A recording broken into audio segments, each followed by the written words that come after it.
Because that's what we declared. That's what the next step is. So anyway, we kind of went off on a tangent. But they don't trust you to do what you're supposed to do for a child, because there really is no rule. There's no playbook to raise a kid. That was the first thing I noticed. As soon as I had my child, first thing I noticed is there is no how-to books out there. I think the closest thing that has ever come out to a real how-to book is probably Jenny McCarthy's book that she came out with when she had her first child or whatever. Right. She ended up writing a book about it and kind of turned it into like a how-to for first-time parents or whatever. But anyway. Some leadership that I've listened to in the past, they put it into two camps or two different laws, if you will. There's the law of the land and law of the school. And this theory is being a farmer and farming the land, that type of work versus the university type of work. And he compares the two and says, and this is how raising a child, responsibility and understanding of time management, if you will.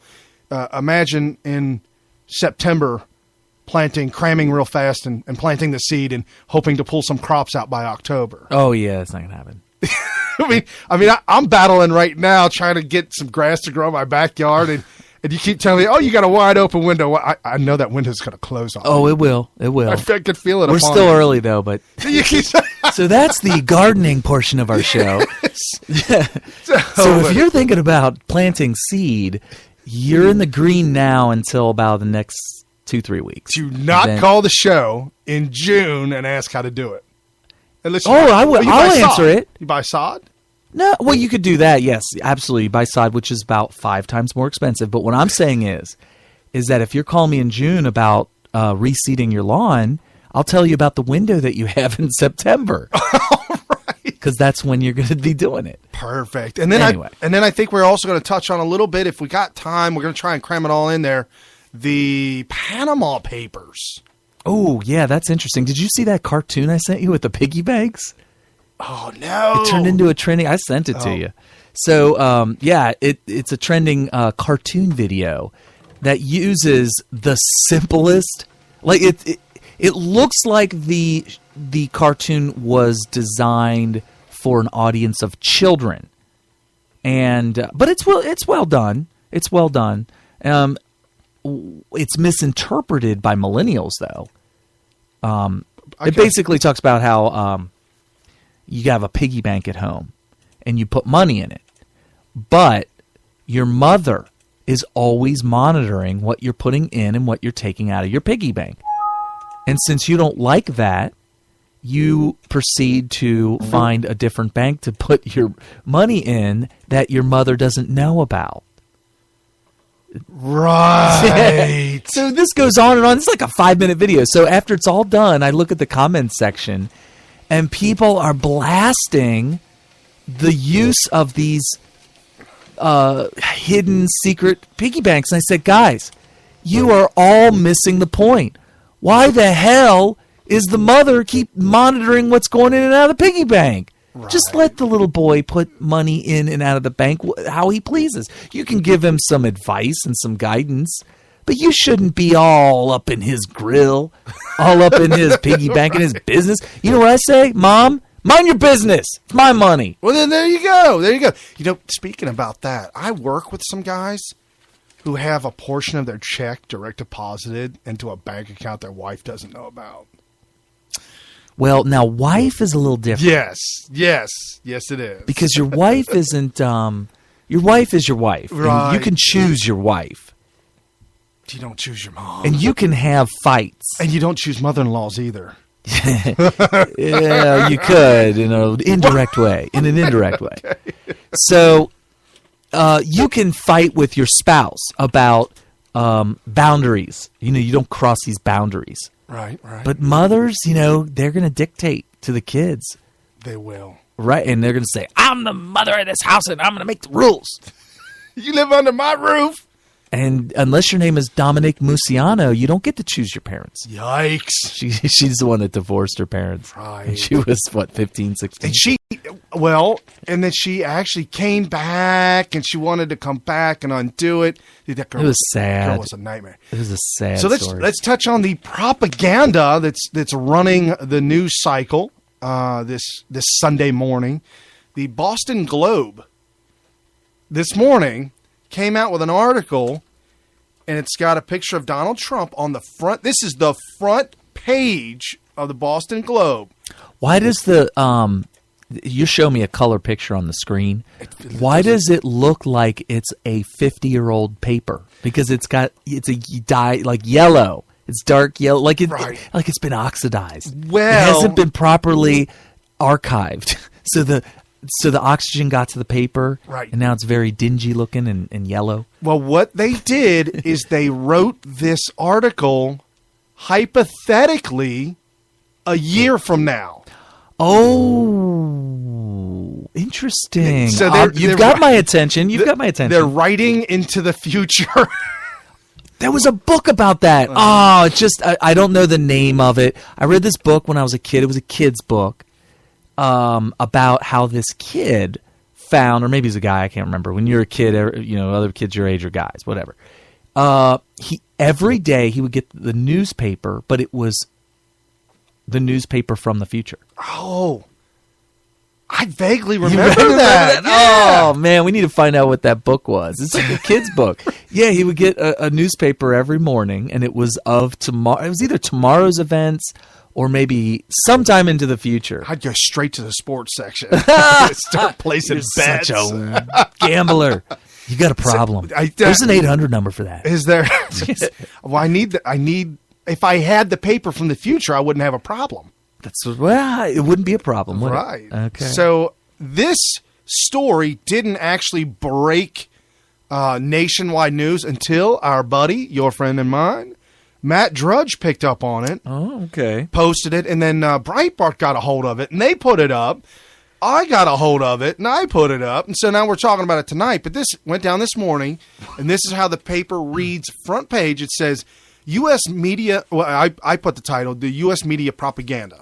The front page, Boston Globe, quote, our goal was to create a conversation about what a Donald Trump presidency would look like. And this is the headline title of the page. The GOP must stop Trump, deportations to begin, and then off on a column on the right says, markets sink as trade war looms. And then off to the left on another column it says, new libel law targets absolute scum in the press. And then it says, why are they deliberately misrepresenting libel laws? It's really simple. Yes. Let me explain libel laws really quick. The whole scumbag thing is that they are absolutely flaming because Trump continues to call journalists scumbags. Well, the name calling, there's some people that we know, that we talk to, that are fed up with the name calling. It just seems, and I know you're one of them. Yeah, I'd like it to go away. It's so childish, whatever. So scumbag, whatever. That's just muddying the water. Let's clear this up. Libel is really simple. There's this confusion because liberals are stupid and they're unable to figure stuff out. That they cannot understand how libel and First Amendment rights can work together. But it's really not that complicated if you, number one, know it, and number two, just think about it for a second. So here's how it works. In the First Amendment, you're allowed to say whatever you want and not have to worry about being thrown in jail for it. And Congress, meaning lawmakers, are not allowed to make any laws that abridge your right to say whatever you want. Okay? So here's where the libel laws come in. If you were to say something bad about somebody and the effect of that speech costs that person money and it can be proven, and on top of that is a lie, and that also can be proven. So there's two things you got to prove. Number one, it has to be proven false, and it has to be proven to cost the victim money. If those two things can be proven, then the person who said them will owe them restitution. They will owe them money to offset the losses of money. This is not criminal. You don't get to go to jail for libel. You just may be found liable for the losses that incurred due to a lie that you said to somebody that has been proven to cost them money. This is not against the First Amendment because, number one, you have no worry about any criminal charges. You're not going to have a record. There's not going to be any misdemeanors or felonies or anything like that. There's no jail time. There's no death sentence. There's none of that. But also, you're also allowed to always tell the truth about somebody. You could destroy somebody with truth. You can absolutely obliterate them, and you will never be at any risk for libel. Unless you try to do that against the Clintons. Yeah, well, no, you may actually end up dead. before the court comes to play. So, this is part of all this. Hulk Hogan? Yeah. WrestleMania, Hulkster. Apparently, Gawker may be going out of business pretty soon. Oh, really? Why? What happened? The lawsuit that was awarded, he was awarded $115 million. And was it a libel suit? It had to do with a sex tape video about him. Oh, they're really hammering down this because of what happened to that woman. I can't remember her name.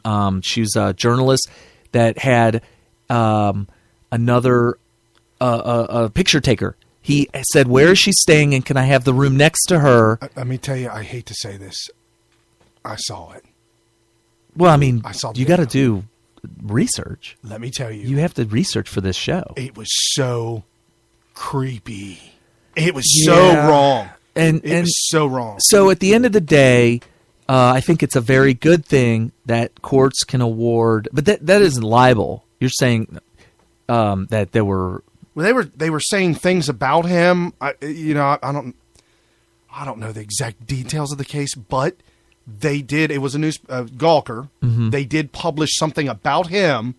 He sued and won $115 million. Okay, I'll have to look at the details in that. But there's two things. Number one, if it was proven that it was a lie about him, then yes, they're going to owe him a lot of money because he's destroyed his brand is destroyed, and his brand was worth a fortune. They went so deep into this that the cross-examining, the prosecutor, the lawyer for Gawker, went to Hogan and said, "So you say you got a 10-inch schlong? Is that what this is?" And what? And Hogan's like, "I never said that." And then they were trying to badger him, like, "How big is it? Tell us, what's the size?" What? Yes, it was like a kangaroo court. It was like a bad B-rated movie. Oh, you mean like a movie that Hulk would have actually acted in? Because he has been in a couple of movies. Just to let you know, right. Do not even waste your time borrowing that from your local library. So anyway, or it could be that if they're destroying him with tapes that were obtained illegally, the same way that Creep that videotaped the journalist undressing in her adjacent hotel room by literally physically damaging property by drilling holes in the walls. Yep. When that happens, I'll tell you what, I really applaud the judges and the juries involved in absolutely destroying the businesses that make this possible, because you may find it creepy that the guy did that. It was so wrong. But he knows in his mind, let's just assume he's not a creepy person. He's just he works for TMZ. Well, let's say he's an entrepreneurial... he's a freelance for TMZ. All right, freelancer. And he knows, hey, I got to make money where I can make money. Now, if he knows that places like TMZ are going to pay millions of dollars for some things that nobody else is going to be able to get, it's going to be awfully tempting for him to risk damaging property by putting holes in a wall and doing the insider information. Hey, I heard that she's staying here. What room is she in? Can you get me the next room over? Blah, blah, blah. Now I think the person who gave him the room, oh my gosh, needs to be him, because I've gone to. What if he murdered her? Right. Yeah. I've gone to hotels before where my wife's staying, like we're staying, And Or she's super famous, we right? were, yeah, in my mind, she's. Right, no, right, we were right. in Vegas, and we were looking for your dad. Ah. His dad had a room in Vegas, and we went